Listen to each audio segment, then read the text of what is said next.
Hello, my name is Trina. Welcome to this channel called the Narcissistic Fog Kills. I just wanted to elaborate on the video I just put up because my camera phone is not wanting to do videos that long. So, well, it's not even that long. But anyway, yeah. Long story short, I'm married to somebody who never really loved me, never really cared about our son. He just used me.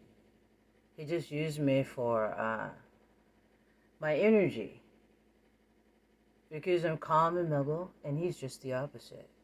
And I've given so much to this person to the point of way beyond exhaustion. Now he's got this smear campaign against me with his mom, and I did an audio recording of the conversation him and his mom had. Was it was it just yesterday? It was just yesterday. And he was talking all kinds of crap about me behind his mom. And his mom told her, sorry, I'm getting all mixed up. I'm a little stressed out. His mom told him that, do you still have, that weapon or whatever? So you might want to keep it on you just in case. Thinking that I'm going to try to attack him. This guy is 6 feet tall. I'm 5'3", and I'm mellow as can be. But it's hard to be mellow around somebody who's always intense, and you don't know when they're angry, you don't know when they're happy. It's just like, it's weird. It is very weird. And so I end up marrying this guy, end up having a son from this guy, and I didn't get any emotional support to this whole marriage, really. Yes, he works. He's the one who's working the full-time job. He's a manager at a guitar shop. And he's a white guy with blue eyes and everything. And so when they come to look at me, they think I'm trash in comparison to him. But they don't know all the dirt and the deception and the gaslighting that I've endured for the past 23 years. To this 23 years I've been married to this man, and I've been kind to him. I did so much for him, and now he's talking shit about me behind my back. And now I realize that it's not the first time. I was able to catch it yesterday on audio recorder, and I wish I could play it. I do. I wish I could play it on here so you guys could really hear it, but I don't know how to arrange that. But it makes me very, very unsettled that he's telling his mother that I'm the threat, that I'm dangerous, and he's not. He's very dangerous. He's very violent. He's never hit me, but he will get mad and yell. And he called me a bitch 3 times when I was trying to sleep. Once at night, I had my earbuds in listening to meditation music, and he just called me a bitch 3 times, and he kept saying fuck you, fuck you, fuck you, and while I was trying to sleep. And I just pretty much just curled up in a ball with my earbuds on because it made me reflect back to childhood memories, because I grew up in a very dysfunctional family, abusive family. I was molested, I was raped, I was used as a scapegoat, I was gaslit when I was a kid too. And I truly believe that both of my parents were narcissists. My one parent, my mom, was diagnosed with schizophrenia, and my dad was a raging alcoholic. My husband, cut to the present moment, my husband is an alcoholic.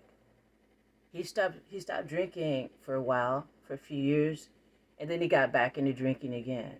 And whenever he starts drinking, he doesn't reflect on the reason why he's drinking, that it may be because he's got some issues that he's not going to deal with.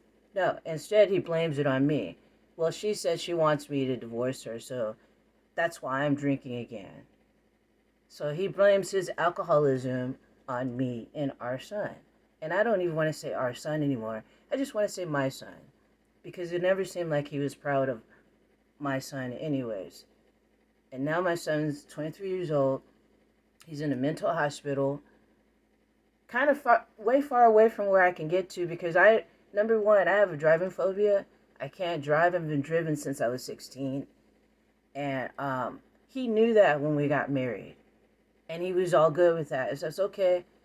It's fine. I understand. But now, as time went on, he just became very resentful of it. Of the fact that I have the driving phobia. Thank goodness I got back into therapy towards the beginning of last year. Well, actually April.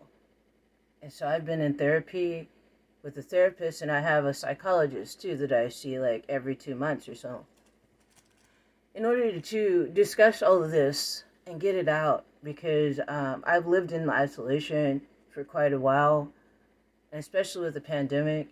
I lost a lot of friends. I lost my brother last year. He died.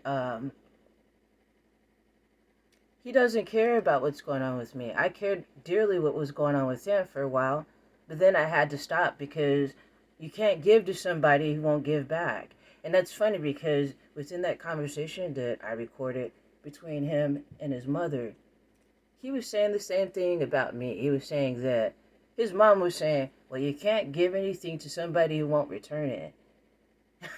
They're just twisting it all around, making him seem like the hero and making me seem like the monster.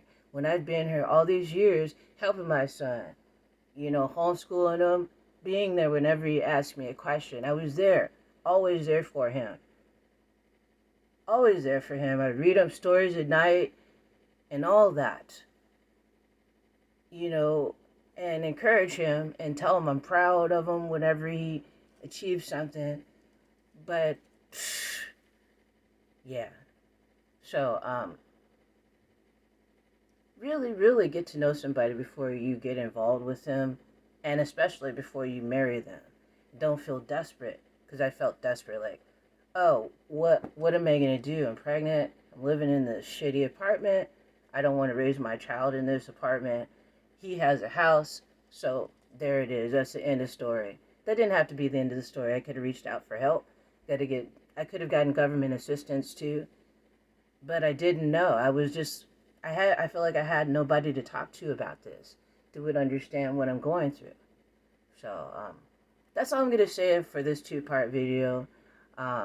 Pretty much I told you I ended up marrying him. Now I'm married to him for 23 years, and I'll keep documenting what's going on because this is real. This is real. It's insidious, and it's horrible. I got to do some research on. I'm gonna be calling divorce lawyers, and all that stuff, and I have to call and find out what's up with my son because I can't afford to take a lift up and back because he's all the way out in Santa Rosa, and I'm here, which is like I think by car 2-hour drive, and I looked up for bus, it's like a 6-hour drive. It was like, what? So, but it was worth getting him in that really good mental facility because the other one that he was in was horrid. So, I'll talk more about that on videos to come, but think twice before you marry a narcissist and have a child with a narcissist. Learn more about narcissism before you get involved with someone that's like this because you don't want to be where I'm at right now. You don't. So, thanks for joining me for this 2-part episode. Feel free to check out my other episodes I have on this channel. I'll be making more, rest assured of that. And thank you, everybody. I got encouraged to make this channel from watching this young man's channel. I think it's called Narcissist, Narcissist Survivor. Narcissist Abuse Survivor. That's the name of the channel. And I'll try to remember to put it in the links in the description below. But he really encouraged me just by watching his videos, not him telling me anything, but he encouraged me to share my story with you guys because I know there's somebody out there that's dealing with the same shit I'm dealing with. I've got so many health problems from this too. And that's probably what I'll be talking about on the next video. The health problems that are associated with being involved and married to a narcissist. So, thank you so much. Brightest blessings to you all. If you want to donate, I'll have the links in the description below.